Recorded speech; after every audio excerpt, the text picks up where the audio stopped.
Welcome to The Modern Dog Parents. Welcome back to another one this week.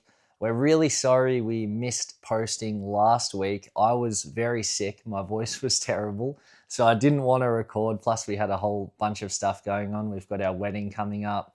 There was Easter holidays, so we're in a chocolate coma. But now Mel's sick, so... Yeah, I have to apologize for my raspy voice. It's probably not going to sound great on the mic. But anyway... We're here. We're doing it. And it's actually quite relevant to the topic we're talking about, which is mental health today. A lot of you have sent us messages and replied in the comments that you resonated a lot with the topic of mental health when Mel was talking a little bit about her anxiety and the struggles you've gone through. So today we wanted to talk about how the ultimate cure, our dogs, I'm joking, not a cure, but I think they definitely help. Yeah. Yeah, we're going to talk about how the dogs have helped our own mental health, some personal challenges we've gone through, some stories of how Lenny's been there for us. We're going to share some little tips and cool facts about how they actually do help with things like depression and anxiety. And we hope you enjoy it. Let us know some of your own stories in the comments or reach out and let us know if you do enjoy this topic and if it's helpful for you. But I thought we'd start because Mel has shared in the past about her own anxiety and troubles. And I thought we'd talk a little bit about from the beginning what anxiety looks like, what it feels like. I think it's different for everyone, but I think helping describe that will help us sort of see how the dogs can help us with anxiety. Yeah, I think, again, anxiety is a spectrum. It depends on what's happening in your life, you know, to know the level of anxiety that you have. I've always had anxiety, but in a sense, I feel like it's people just throw that term really easily. Sometimes when you're overwhelmed, when you're stressed, you're having a hard time. But yes, everyone will experience it differently. For me, it kind of feels like things when it gets really bad. So when it was at its worst, which is when I wanted to get Lenny, was when I was getting heart palpitations, shortness of breath. You're feeling like your mind is just out of control. You're overthinking, but it doesn't stop. And it stemmed from a lot of stuff that we went through as a couple. Josh was having a lot of health issues at the time, had some surgeries. I was going through a bit of a phase with not knowing what I wanted to do with my life, career-wise. I feel like during uni, we were so focused on, we were so young, trying to make this relationship work and then getting through uni. And then as soon as we started working, and you start living together, life gets a little bit hard and you feel a little bit lost and you're changing, obviously, as you're getting older. So we got to a phase where we moved into this really nice house together, but it kind of felt like we were dealing with a bit of the, how do you say, just the feelings that we had before we moved in together, and it became really overwhelming. And for me, I just felt like, I just didn't know what to do anymore. My anxiety was so bad that I wasn't productive. I couldn't get things done. I wasn't enjoying what I was doing. I wasn't seeing much purpose in life or like where I was going. And I think obviously depression, anxiety, they come hand in hand. But I do think that the anxiety is kind of the pathway to depression. It starts to be like if you are not getting things done, you're not getting out of bed, you really cannot get through every task that you're meant to do, that's when it falls into depression. So that's what anxiety feels like for me. It just felt really overwhelming, really full on. You can't get ahead of your feelings and it just kind of builds and builds and builds. Yeah. And I think, we are using these labels generically because we, as you said, we sort of put these labels on these feelings, but we can all feel down sometimes. We can all feel stressed or overwhelmed sometimes. I think when we got Lenny, as Mel said, it was a weird time to get him because Mel was really struggling.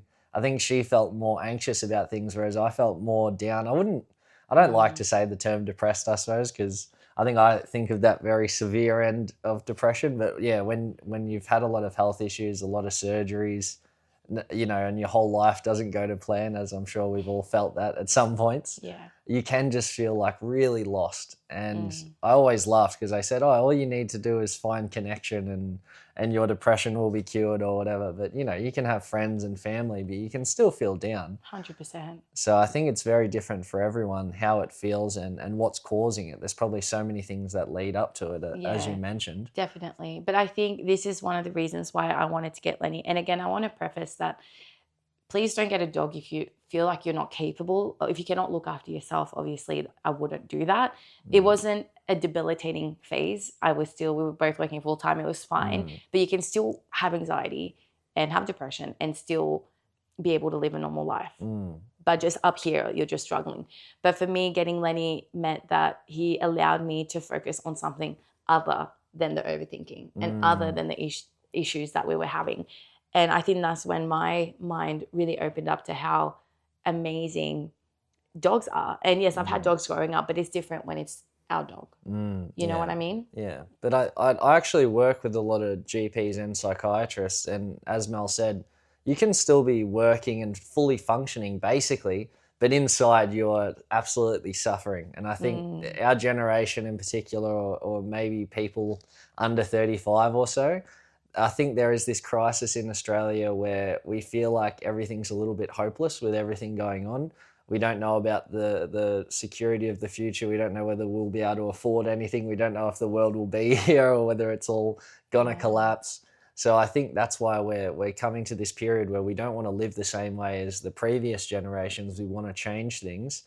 And with things like social media where we should be more connected than ever, I think everyone feels even more disconnected.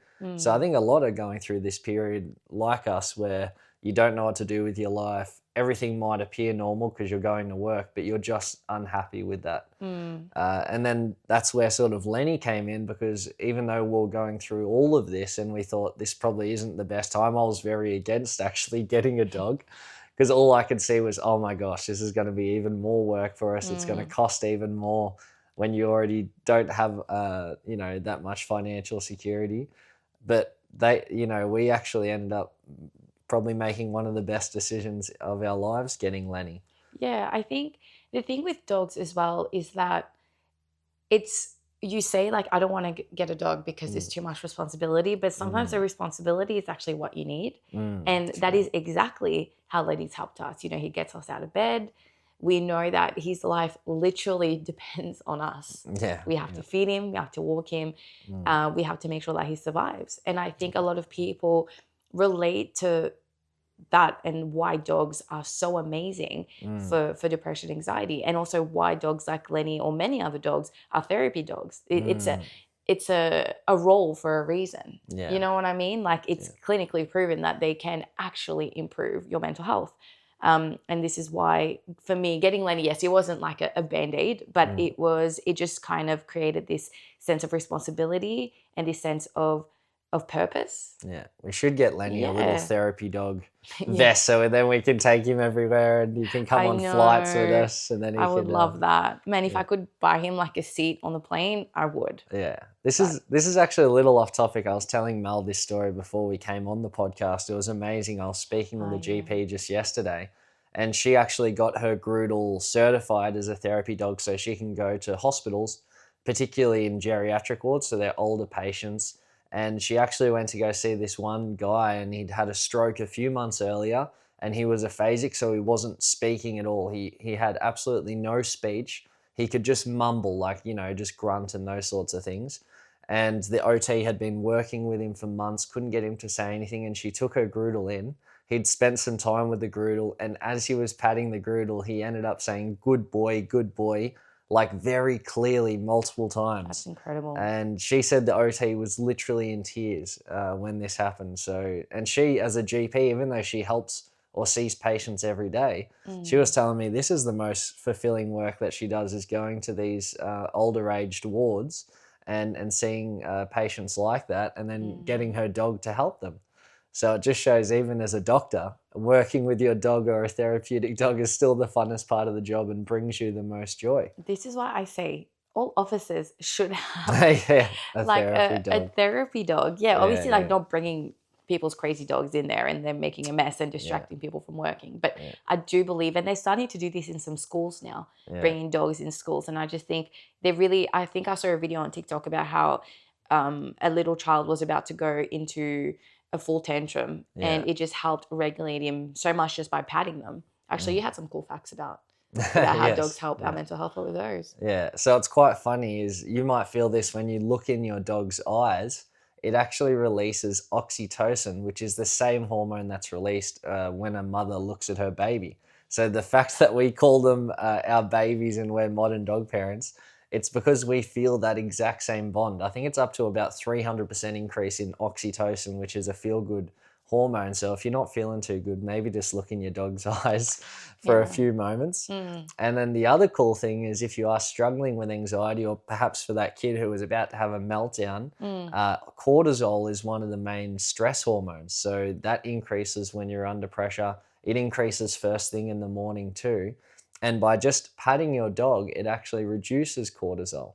So another good option as well, if you first thing in the morning get up and you're already feeling anxious, just give your dog a few pats, or when you get home and you've had a hard day at work, come see your dog right away for some feel-good hormones. Just that easy. It's that easy. That easy. No, but it's funny because I said to Josh, when we first got Lenny, we literally for the first year and a half could not get through an episode of anything because we would constantly pause to look at him because he was just so funny and so silly.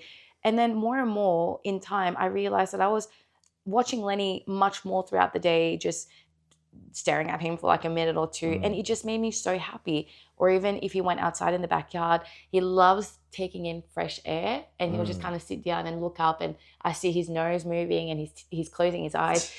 Just that made my anxiety feel so much better. Yeah. And I said to Josh, even now when we get up in the morning, the first thing that we do is we give Lenny pats for at least 5 to 10 minutes. Yeah. And it just starts off your day right. You're being silly, you're laughing, you're smiling. It's just such a great way to wake up. So I think dogs are just amazing in that sense. And I think they can help people with anxiety and depression so much.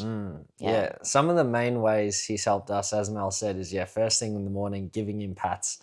Set your day off right. Don't look at your phone. Go look at your dog and give them a pat. And they also get an increase in oxytocin too, so they feel good.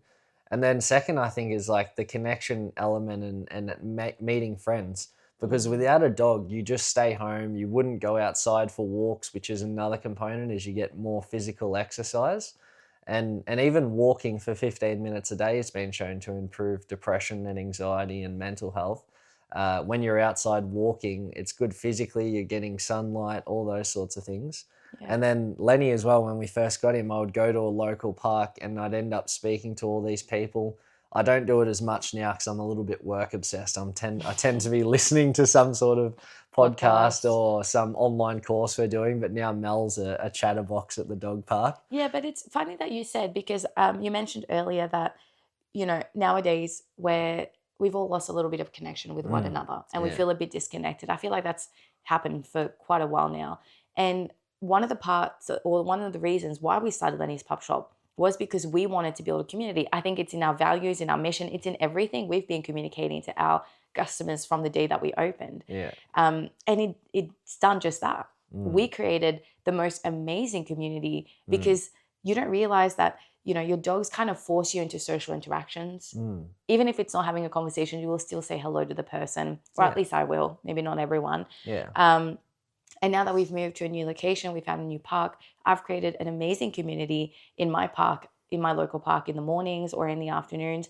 And it's my social interaction of the day. I work from home by myself every day. And I've done this for almost 2 years now. And it gets extremely isolating. And if you do have anxiety like me, or you might have a touch of depression, or maybe you're just feeling down, it can really kind of eat away at you when you're not having social interactions. And you know that too, you work on the road, you don't really see co-workers that often, but you might have a meeting once a month, and it's nice to connect with people, talk to people, have a coffee with people. And that's exactly what the park and what having Lenny does for me. Is every morning I get to see people.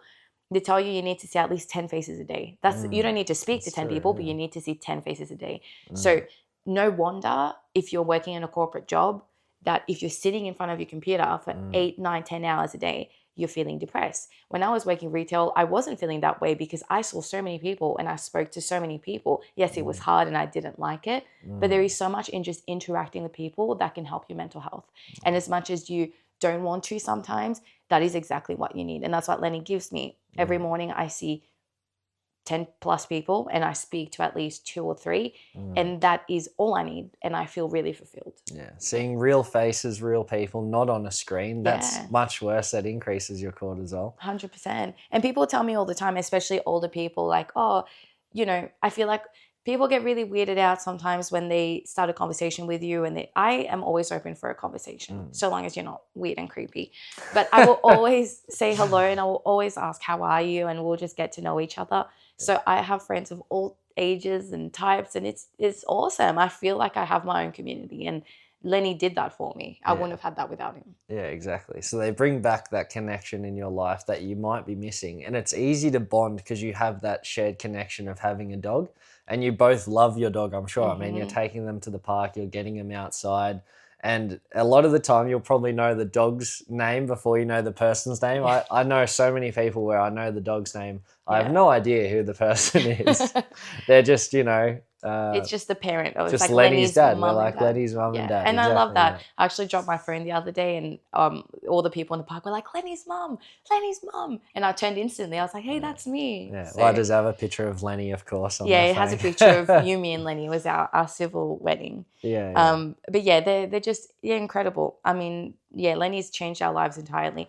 And I feel like another part I want to touch on too is many people who have a dog, I think it's all about companionship. If you're someone like me, I've never really had a big group of friends. And some people connect with friends really easily. Some people have like that social ability. I'm extroverted at work, but I'm introverted in life, I think sometimes. And having a dog really helps you with that because it challenges your social capabilities. It forces you into social situations, and you actually build friends that way. Yeah, they're not typical friends, but they're still people that you build within a community and that you can feel connected to, and you connect via having a dog. Yeah. And those are the best conversations, I think. Yeah, it's funny you say that. Even before we got Lenny, I would say I was a little bit OCD. Like I liked things very clean, and that's why I was also scared of getting a dog. But he has forced me just to let go of things and not worry about things being as clean as much, not having my order to doing things. And even though it keeps me in a good habit, we do have good habits with Lenny, which is nice. But he's actually forced me just to let go of that OCD because you can't do that with a dog. It's impossible. That's This what I guy mean. makes so much mess. I think they make you focus on the things that matter. They are so present and so in the moment that the more you interact with them and the more you live with them, you realize that things are just not that serious, right? Yeah. They're just not, and I'm not saying like obviously if you're like clinically depressed or you're having a really, really hard time in your life, it's obviously different. But in regards to personally for me and for us, it's helped immensely. His presence alone has changed the dynamic of our relationship and just the dynamic of our lives. But the big thing is, I read this book called, I think it's The Power Is Now. And if you are depressed or anxious, depression is because you're thinking about past events usually, and you're suffering because you're reliving those moments and you can't escape that past. That's how I felt. And then with anxiety, it's because you're preempting the future and you're stressed about things in the future that you can't control, which creates the anxiety now. But if you are fully present in the moment, you're not in the past, you're not in the future, and you know you're safe and the environment's safe, and right now in this present moment, you are not depressed, you are not anxious, you actually just are being, which I think if you look at a dog, that's how they are. Some do have depression and anxiety, which is quite funny. But most dogs, like if you look at Lenny, all he's caring about is the wind on his face, the smell in the air, getting a belly rub or whatever it is. And if you actually watch them, it makes you feel that same joy because you're present in that moment. So that is a big thing, is that the presence of a dog and them being here and now can help you sort of get out of that funk yourself in your mind. 100%. I think we were also listening to a podcast, and it's a little bit about how I spoke about the letting go method in the previous podcast that we did, and how you acknowledge how you're feeling. You're saying, yes, I'm anxious about XYZ. You stay in the feeling for like a minute, and then you say, I let it go. So I feel like there was something in that podcast where it says, if you're feeling anxious and you're feeling really overwhelmed, and like Josh said, knowing that your environment is safe, he mentioned about thinking about how like his chest was like a cave, or his stomach was like a cave. And I started doing that, and it works. And it's always safe here. So if you're feeling really overwhelmed and you just take a second to center yourself, you just close your eyes, you think of yourself in your chest in like this just cave with nothing else in there. You're just sitting in that cave and you just take some deep breaths. It makes a massive difference because like Josh says, anxiety is just this really bad cycle of overthinking and it kind of stops that. Yeah. And as soon as you can stop that feeling for that moment, that is exactly how you get anxiety under control. Yeah. So Getting out of your mind and getting back in your body is the main thing. Yeah, you know? exactly. So if you are struggling with depression, anxiety, a few things that we have gone over is, one, looking in your dog's eyes, that can help calm you down and feel better. Giving them a nice belly rub or a rub will lower your cortisol. We've got getting outside because you get sunlight and physical exercise from taking them for a walk. And then once you're out there and you're at the park or going to a local dog cafe, you can meet nice people, have a good chat, and form some connections, which is also really good for you. Yeah. I do find as well, just playing with them helps bring you to the present moment. So rather than you being anxious about the future or depressed in the past in a way, they actually bring you to the present moment now, which you can enjoy, and hopefully you are safe in that moment. And so I think I was wondering, Mel, whether you'd like to share even some times where Lenny has helped you. Because obviously we spoke a little bit generally about how he changed our lives when we first got him, but how do you think he has helped your mental health? Are there any stories that you can think of where he's helped you out on a hard day? I think anytime we went through a family loss, my uncle had passed, and I think in last year, and in these moments where we were all feeling really down, Lenny and most dogs, if not all dogs, have a sense of when you're going through something really difficult, you know? And Lenny knows when I'm crying or when I am feeling really sad and upset and overwhelmed. He always knows and he won't leave my side. And I think having Lenny there with me, so if I'm napping all day, I don't want to do anything, he will stay by me.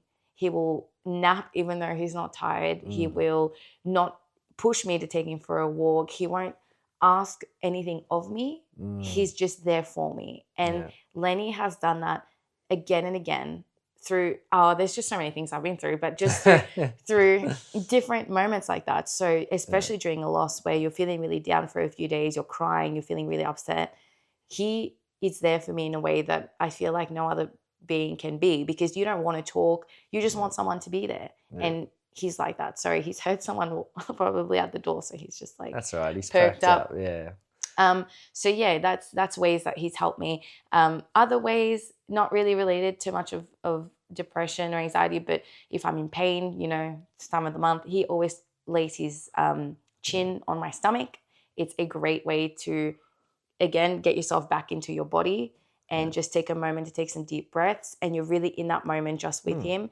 And this is one of the many ways that Lenny has helped me. Yeah, but that is important for mental health, just knowing that you have someone there that loves you, that cares for you. Yeah. And I think dogs can even smell changes in our blood and how we're feeling, and they can even analyze our facial expressions to know how we're feeling. So that's why they're so in tune with your emotions, and will probably be there with you when you are having a hard time. He's incredible. It's like Lenny is not an affectionate dog per se, but when I'm having a hard time, he is. He knows when I need him, even when I think I don't, because I'm used to him just being on his own and laying around, like not really with me. But whenever I am really sad, really anxious, I'm in pain, he is right next to me. He's laying his little head on me. He's just amazing. What about you? Do you have a moment, do you think, that you can remember where he's helped you? That's a tough one. It's hard because I think, I was saying to Mel, I don't think I've felt anxiety as much. I think I did read that guys can feel it a little different, where you feel more pressure to do things than anxiety. But I think just overall, Lenny has given me a lot of purpose, and also I really like the routine and structure that you get from having a dog. Because even now, like if someone takes Lenny for a walk and I don't get to walk him in the afternoon, I actually get so upset. It's really weird, because you'd think that it was an annoyance to have to take your dog for a walk. But I love it. I love actually taking him outside. It is one of the highlights of our day. Every time we say our highlight from the week, it's usually taking Lenny to the park.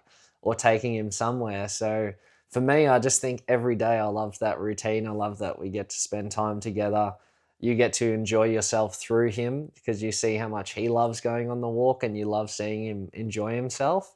So I think every day he really helps me be a lot happier, which is why when I think about him being gone, it does really get to me. We don't get into that territory. I don't even want to think about that. But you're actually so right, because part of, managing your anxiety and your depression is having a routine. A routine, yeah. So you're right in that sense that this is how dogs can help in a lot of ways. Yeah. Getting you up, because they're creatures of habit. Yes, They want food at the same time, walks at the same time. Yeah. And that means you have to do that. Yeah. And once you get into that, they just get you out of bed, they get you talking to people. And this is how dogs have helped, so many people manage their depression and anxiety, and all sorts of things too have helped them. Like the patient that you mentioned too, who had a stroke and somehow got him to say good boy. Like that's it. Like, how do you explain that? You know? Can't, there's a spiritual level to this as well, that we haven't touched on. And I think there's things that science can't explain. And I think we all feel that when we feel this deep connection to our dog. It's like they have a soul. It's like they are our child. And there's a spiritual level like that patient there. You can't explain these sort of things. And when I think about it, it is hard to put into words how he has helped. Yes. But we're trying to explain it through these different mechanisms. But I think dog people will get it. Yes. I don't think it takes much to explain. I think people who maybe don't have pets think you're crazy. Might not understand it, and that's okay. I mean, they're not for everyone, and if you don't like them, don't get them. Please don't get them. But if you have ever shared a connection with a dog before, or any pet before, you will know. Yeah. And of course, we're not doctors, so if you're clinically unwell and you're obviously getting help there, this isn't a prescription today for a dog to fix you. As Mel said, we're just sharing our own experiences. Because we have struggled and we wanted, obviously, our lives to be better. And we think that, if you set up certain practices in your life, if you have routines, something like a dog can help. Please share your stories if you've ever gone through a hard time and let us know how you feel like your dog's helped you. I'm sure there'll be plenty of you. We speak about this all the time at the dog park, how amazing dogs are and how they've changed our lives for the better. We hope you've enjoyed today's episode. Please leave us a comment or a like and let us know what you think. We thought today we'd keep today quite brief. No, I liked it. I enjoyed having this conversation. I think if you guys want to learn more or hear more about our stories, please let us know. We're happy to talk about them. Yes. And if you have your story to share, you can please put in the comments or message us or email us or anything. Mel and I feel like we've gone through 10 lifetimes by the time we're 30. We literally. We had it tough, I think, through the first few years of our relationship. I said to Mel, I wish I met her later after. I had about 9 or 10 operations. I can't even remember. It was in total. It was wild. So it was really hard those we times. got together at a tough time. In our lives, but we're here now. And we didn't even talk about that, but when you first get together and you move in, and I think all your past issues from your childhood come up, you realize that you don't know what good relationships look like, but you want to have a good relationship, but you've never had this example of what you should do. And it's all kind of like the dynamic is just a little bit all over the place because you're learning how to be with one another. So you're trying to learn. Exactly. But let us know if you enjoyed the podcast. Subscribe, like, follow, anything to support us. We really appreciate it. But thank you guys for tuning in. Thanks for watching. Thanks for listening. Much love from us. Have a good week.